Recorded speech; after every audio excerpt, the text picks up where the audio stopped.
You know what you need to know answers to. You know the things that you're working on. You know the areas that you want to break through in. So I grab stuff from the comment sections from previous shows. So please remember, post some comments, post some questions, give me some feedback. And so this particular question came from one of our tribe members who watched the show, How to Love Yourself First, right? So I did a show on how do you love yourself first, something we are always reminded that we need to do. So this particular sister, beautiful sister, asked, Lisa, you helped me realize that my cup needs to be full in order to have an amazing relationship with others. Then she goes on to ask, can you give me some insight on exactly how do I fill my cup up? Absolutely, I would love to. After all, this is one of my constants that I have to focus on. I feel like I've gotten it, I master it, and then I look up and I need to turn around and focus on it again, right? Because life happens. So it's one of my favorite topics, primarily because it's a topic that I need to keep reminding Lisa. When I have a favorite topic, guarantee is something that I'm constantly working on. So I know firsthand the big difference that it can make in your life when you're out of sync and you're the last in line to be served by you, and when you're in sync with yourself and you're the first in line and you're serving others from your overflow. So here are my top tips for how you fill your own cup so you can serve others from, yes, your overflow. Number one, you want to learn how to center yourself in stillness. And that to me is easier said for many than it is done, but it's so worth doing. When you center yourself in stillness and you fall into a place of gratitude, a place of, I'm grateful for the opportunity to be in demand, instead of, I gotta do. Now, I know if you are a mover and shaker and a doer like I am, stillness feels like it's like anti-productive. But the reality is, when you get into movement, you want to make sure you're moving from a place of core. You're moving from a place of groundedness. And more importantly, and most importantly, you're moving from a place of gratitude, because gratitude gives you energy. And when you're serving everyone else, it's energy that we need.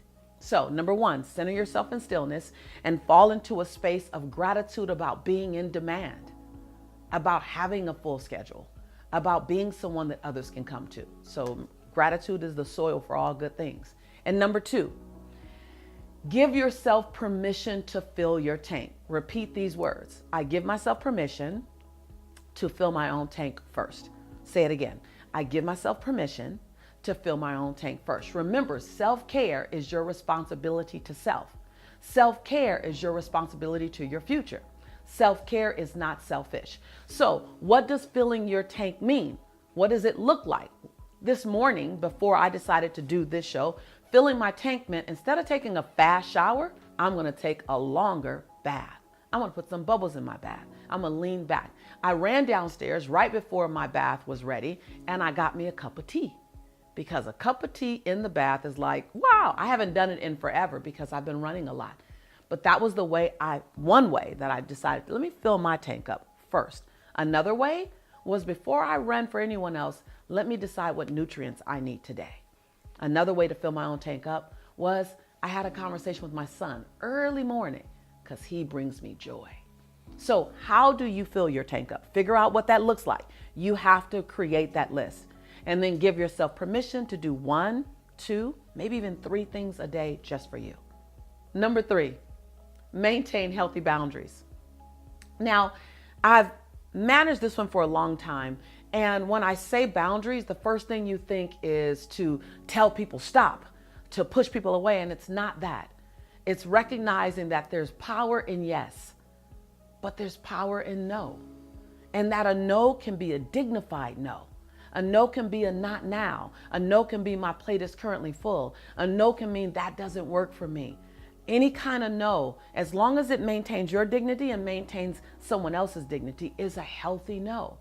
So when you set boundaries, all of a sudden you're opening up space for yourself. Because when you say no to something, you're saying yes to something else. When you say no to going out in the evening because you're tired, you're saying yes to getting more rest. When you say no to being able to handle someone else's problem or their challenge, you're saying yes to spending more time in what you need. Saying no has always been something that I've had to work on. The recent years, I've gotten much, much better at it because I recognize that when I say no, I had more space for other things that I needed to do. Recently, I had a challenge in my life where a family member got really sick, and I had to say no to a lot. I mean, a lot. Almost everything that wasn't focusing on my very dear, dear family member getting better. And I thought in my head everything was going to fall apart because I said no to so many things. What happened was the people around me rose up to the occasion. They managed exactly what needed to be managed. And I had the freedom of mind space to just be, pray, have faith, and sit at the hospital bedside of my family. And so maintaining healthy boundaries can really be the first step of you recognizing, one, other people want to rise up to the occasion for you. And two, there's healing in having the spaciousness to look at your own life, to press reset, to reflect. So let's go back. I want to make sure you know all three.